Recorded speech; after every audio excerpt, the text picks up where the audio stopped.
पिछले कुछ वर्षों में गिनी फाउल पालन का चलन तेजी से बढ़ रहा है। इसे मांस और अंडे के लिए पाला जाता है। इसकी सबसे अच्छी बात यह है कि इसको पालने में बहुत ज्यादा लागत भी नहीं लगानी पड़ती है। साथ ही बाजार में इसका दाम भी अच्छा मिल जाता है। तो आप किस प्रकार से करें गिनी फाउल का पालन, आइए जानते हैं विषय विशेषज्ञ डॉक्टर सुशील प्रसाद से।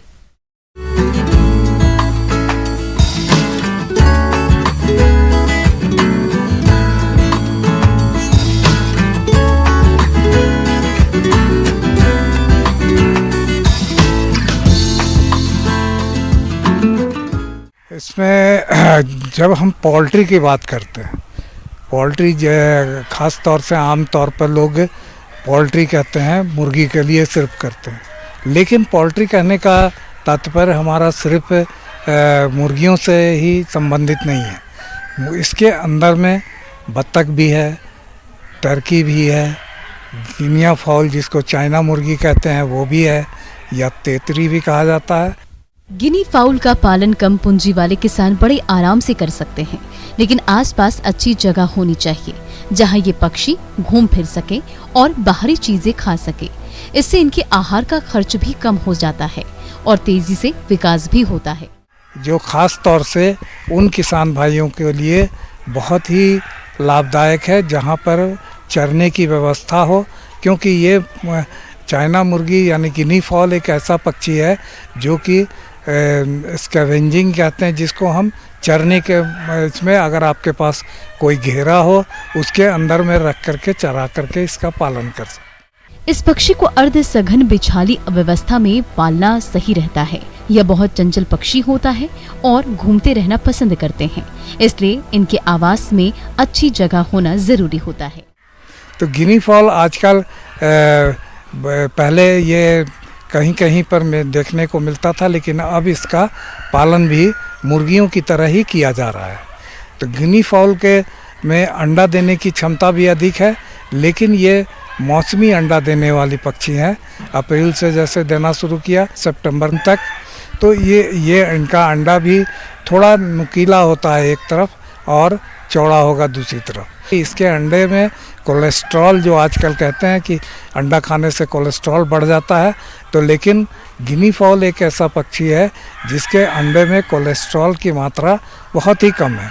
दूसरी बात है कि मार्केट की जहाँ तक बात है, तो मार्केट में अब जो है इसका मीट भी इसका आपको खास करके जो लोग खस्सी का मीट पसंद करते हैं, तो उस तरह से ये खस्सी और मुर्गे के मीट के बीच के तरह का आपको इसमें ये इसका मीट होता है। इसलिए इसका डिमांड भी धीरे धीरे बढ़ रहा है। जो भी मुर्गी पालक इससे जुड़ना चाहेंगे वो जुड़ सकते हैं। इसका मांस और अंडा रुचिकर होता है और कोलेस्ट्रॉल कम होने के कारण इसकी मांग अच्छी रहती है। ऐसे में आपको मांस या अंडा बेचने में समस्या भी नहीं आएगी। इसके 3 वैरायटी हैं। 3 वैरायटी में एक वैरायटी जो कि आप ज़्यादातर जगहों पर आप देखते होंगे कि चितकबरा टाइप का होता है, जैसे काला है उस पर सफ़ेद बिंदा बिंदा करके होगा, तो ये वैरायटी का नाम है पर्ल।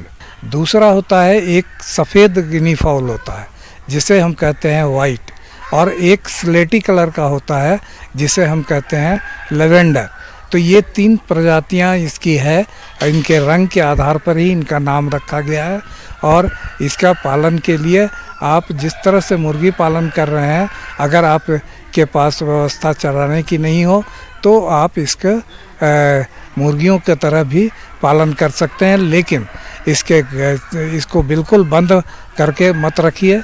इसके साथ इसके घूमने के लिए जगह चाहिए। इसमें इनका बढ़वारी भी अच्छा होता है, अंडा उत्पादन भी ज़्यादा अच्छा होगा। जैसे कि इस पक्षी के पालन में आहार पर खर्च कम आता है, लेकिन अगर आवास में रखकर पालन करते हैं तो खर्च भी बढ़ेगा और इनका विकास भी धीमे ही होगा। इसलिए इनको रोज 5 घंटे घूमकर खाने के लिए जरूर छोड़ें। यह फसलों को बिल्कुल नुकसान नहीं करते हैं और 50% तक आहार का खर्चा बचता है। बाहर घूमने के बावजूद इनको घर में भी आहार जरूर दें। इनको वही आहार दिया जाता है जो आहार मुर्गियों को दिया जाता है। जो मुर्गियों के लिए जो स्टार्टर, ग्रोअर, लेयर, ये 3 फेज का जो दाना है मुर्गी का आहार है, वही आहार आप इसमें भी प्रयोग कर सकते हैं।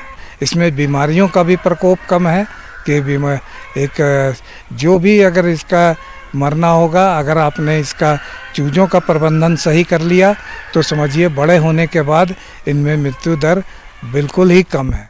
अगर आप 100 पक्षियों से इसकी शुरुआत करना चाहते हैं तो इतने पक्षियों को रखने के लिए लगभग 15 वर्ग मीटर जगह की जरूरत होती है, जिस पर आवास बनाने में 30,000 रुपए खर्च होंगे, जो कि कई सालों तक चलेगा।